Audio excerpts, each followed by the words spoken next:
Hello everyone, स्वागत है आपका एक बार आपके अपने यूट्यूब चैनल स्ट्रॉन्ग इलेक्ट्रिकल पर।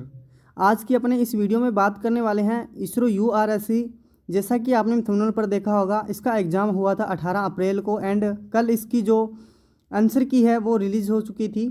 एंड अपने अब इसमें ऑब्जेक्शन लगाना है तो कैसे, बहुत सारे कैंडिडेट का कन्फ्यूजिंग रहती है कि अपने डिपार्टमेंट को ऑब्जेक्शन कैसे लगा सकते हैं।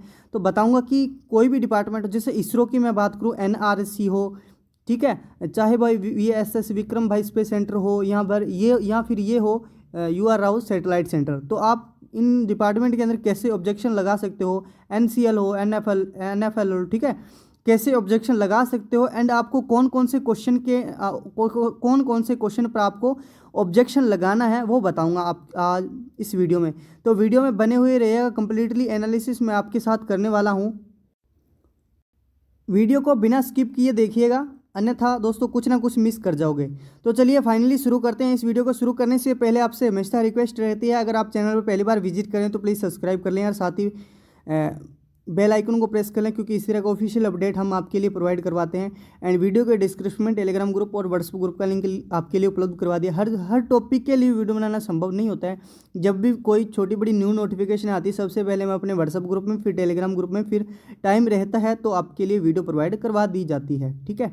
तो चलिए फाइनली सबसे पहले ये बताऊँगा कि आपको सबसे पहले करना क्या है कि वो कैसे अपने ऑब्जेक्शन को लगा सकते हैं। अगर आपका कोई क्वेश्चन डिपार्टमेंट का गलत है, लेकिन आप तो उस क्वेश्चन को राइट करके आए हैं, तो चलिए फाइनली बताता हूँ। सबसे पहले आपको क्या करना है, तो माय डियर, सबसे पहले आपको अपना जो मैं नीचे लिंक दे दूंगा, ठीक है, उस लिंक पर आप क्लिक करते ही आपकी जो रजिस्ट्रेशन आईडी एंड आपके पासवर्ड हैं उससे आप लॉगिन कर लीजिएगा। आपने अगर आंसर की डाउनलोड की होगी तो आपको सब कुछ मालूम होगा, ठीक है। लिंक दे दूंगा, प्रोवाइड करवा दूंगा। सबसे पहले आपको लॉगिन मारना है, लॉगिन करके कैप्चा कोड फिलअप करके लॉगिन कर लीजिएगा। लॉगिन करने के बाद आपको सिंपली क्या करना है, आपको जैसे कि 4 ऑप्शन दिखेंगे, and application detail, form, objection form and candidate response. And आपको क्या करना है, नंबर 2 पे क्लिक करना है माय डियर, ठीक है, ऑब्जेक्शन फॉरम पे। जब आप ऑब्जेक्शन फॉरम पे क्लिक करते हो तो आपके पास सबसे पहले आप होम पेज पे खुलोगे, ठीक है। तो होम पेज पे खुलते ही आपको ऑब्जेक्शन फॉरम पे क्लिक करना है। तो ऑब्जेक्शन फॉरम पे अब आप क्लिक करते हो, आपके पास एक ऐसा इंटरफेस होगा। तो आपको क्या करना है, प्लस वाले आइकन पे क्लिक करना है, ठीक है। जैसे ही आप प्लस वाले आइकन पे क्लिक करते हो तो माय डियर ऐसा कुछ आपसे थोड़ा सा वेट होगा, ये प्लीज़ वेट। उसके बाद ये पूरी फिलअप हो जाएगी। उसके बाद आपके पास कैसा इंटरफेस शो होगा, उसके बाद माय डियर आपके पास ये एक गाइडेंस आएगी, जिसमें आप पढ़ लीजिएगा। थोड़ी सी आपत्ति को कहने के लिए पहले कृपया ध्यानपूर्वक पढ़ें, ये आपको पढ़ लेना है, ये ज़्यादा जरूरी नहीं है वैसे। अपने को इसको क्लोज़ कर देना है, ठीक है। क्लोज़ करने के बाद अपने को क्या करना है,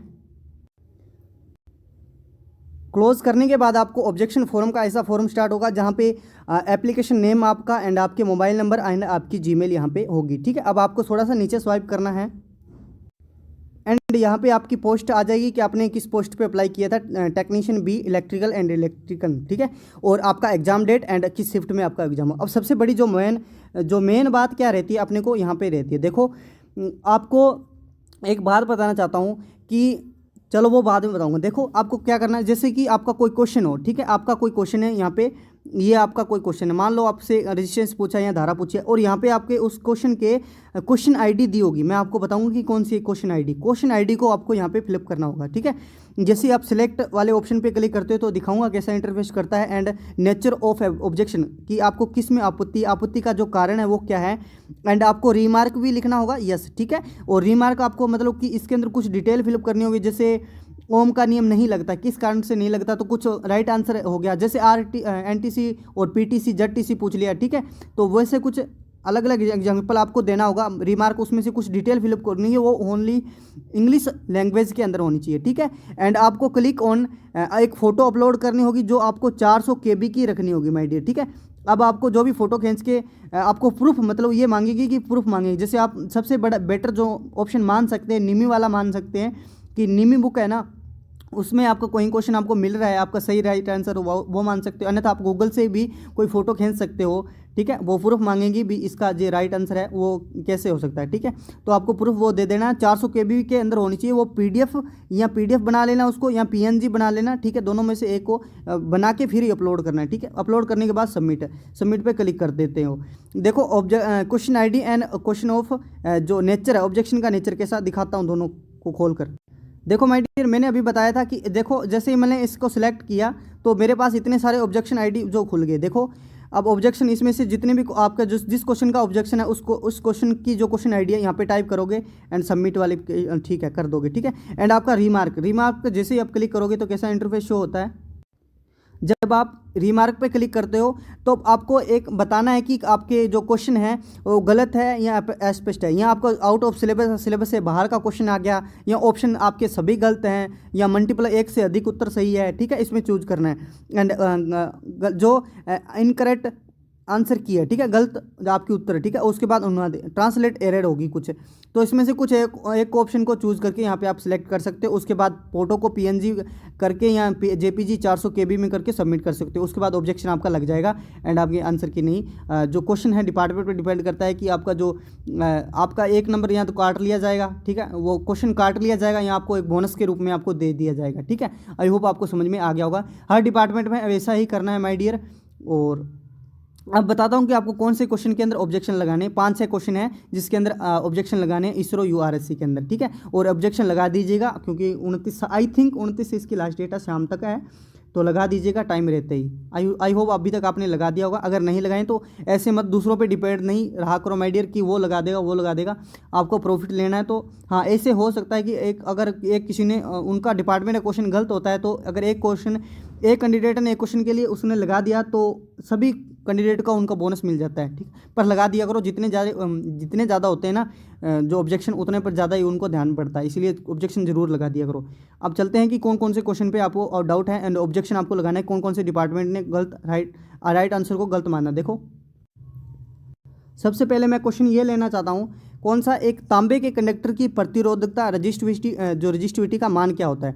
तो माय डियर, अगर आप गूगल पे चेक करोगे ना तो सिंपल से फोटो मिल जाएगा आपको 1.72 माइक्रोओमीटर। ठीक है, माइक्रोओमीटर, तो उसकी फ़ोटो को खींच कर इसका ऑप्शन नंबर इन्होंने डिपार्टमेंट में C माना है, हालांकि इसका राइट आंसर A होना चाहिए। ठीक है, तो इसका ऑब्जेक्शन कैसे लगाओगे, गूगल पे सर्च करोगे। ठीक है, कॉपर कंडक्टर एंड रजिस्टिविटी, तो ये ऑप्शन खुल जाएगा। अब इस क्वेश्चन को देखो, मैंने बताया ना क्वेश्चन की ID कौन सी, देखो क्वेश्चन की ID ये क्वेश्चन ID इसको कॉपी करके ना तो वहाँ पे पेस्ट कर दोगे। ठीक है, यहाँ पे अलग अलग लिख लोगे, कहीं कॉपी में लिख लेना और बाद में उसको ऑब्जेक्शन एक एक करके ऑब्जेक्शन लगा देना। कई डिपार्टमेंट में इकट्ठे ऑब्जेक्शन लगते हैं, कई में अलग अलग ऑब्जेक्शन लगते हैं। ठीक है, और आपका जो राइट आंसर कई डिपार्टमेंट ऐसे भी होता है कि ऐसे मांगता है कि राइट आंसर आप इसका क्या करना चाह रहे हो, तो वो भी फिर उसके ऑप्शन ID के हिसाब से होता है फिर। ठीक है, ऑब्जेक्शन ID वहाँ पे अभी इसमें नहीं मांगेगा, तो आप सिंपली ये क्वेश्चन ID है वहाँ पे कहीं कॉपी पे लिख लीजिएगा और उसके बाद वहाँ पे डाल दीजिएगा। इसका A नंबर ऑप्शन राइट होना चाहिए, इन्होंने डिपार्टमेंट में C माना है। 1 नंबर क्वेश्चन हो गया। सेकंड क्वेश्चन बताता हूँ। सेकंड क्वेश्चन देख सकते हो आप कि पीठ पर जलन या चोट होने पर जो पीड़ित को कौन सा कृत्रिम पुनर्जीव तरीका उपयुक्त है। तो मुँह से मुँह विधि एंड सफर विधि एंड नेशनल हेल्गर विधि, जो नेशनल का तरीका इन्होंने माना जो कि गलत है, एंड इसका option number B is right answer होने वाला है। ठीक है, ऑप्शन जो सेफर विधि होती है ना, और पीठ पे अगर छाले वगैरह होते हैं ना, जलन होती है, तो उनको क्या करना चाहिए, सेफर विधि का तरीका उपयुक्त होता है। एंड जो सिल्वेस्टर, ऐसे याद रखा करो भाई, जो सिल्वेस्टर विधि है वो अगर सीने पे अगर छाले होते हैं ना, सह से सिल्वेस्टर, सह से सीने पर, तो ऐसे याद हो जाता है। ठीक है, और ये पीठ पर है तो सेफर विधि इसका राइट आंसर आएगा। तो इस पे 2 क्वेश्चन हो गए। तीसरा ऑब्जेक्शन के लिए कौन सा क्वेश्चन है, ये माय डियर ये क्वेश्चन करना है। सिलिकॉन डायोड की माय डियर ब्रेकडाउन वोल्टेज का मान 0. सबको पता है 0.7 होता है, और इन्होंने जो डिपार्टमेंट माना है 0.5 वोल्टेज माना है। ठीक है, और जर्मेनियम की 0.3। ठीक है, तो option number D is right answer होना था, इन्होंने B माना। तो क्वेश्चन 3 हो गए, 3 क्वेश्चन पे ऑब्जेक्शन लगाना है एंड राइट आंसर 0.7 होना था। आगे क्या नेक्स्ट कौन सा है, देखो ये रहा। नेक्स्ट क्या है कि अल्टरनेटर में हंटिंग प्रभाव। ठीक है, हंटिंग प्रभाव, डैम्पर वाइंडिंग उपयोग करते हैं ना, तो हंटिंग प्रभाव का क्या कारण है, तो बिना बार के इन्होंने बिना बार के मतलब लोड ही नहीं है, तो हंटिंग कहाँ से आएगी माय डियर, हंटिंग लोड के कारण तो इफेक्ट पड़ता है, तो अपने क्या करते हैं बार में जो वेरिएशन आता है। ठीक है, लोड में अगर वेरिएशन आता है इसके कारण हंटिंग प्रभाव जो उत्पन्न होता है, तो B नंबर इसका राइट आंसर होना चाहिए था, इन्होंने D माना है, तो आप कर लीजिएगा ठीक है। और यह कहाँ से निकालोगे इसकी फ़ोटो, तो आप इसका जो गूगल पे कर सकते हो सर्च, एंड या फिर आपकी निमी पास बुक हो, निमी की बुक होगी तो निमी की वहाँ से स्क्रीनशॉट ले सकते हो। अगर आपके पास किसी के नोट्स पड़े हैं तो नोट्स की फ़ोटो लगा सकते हो। नेक्स्ट क्वेश्चन कौन सा है?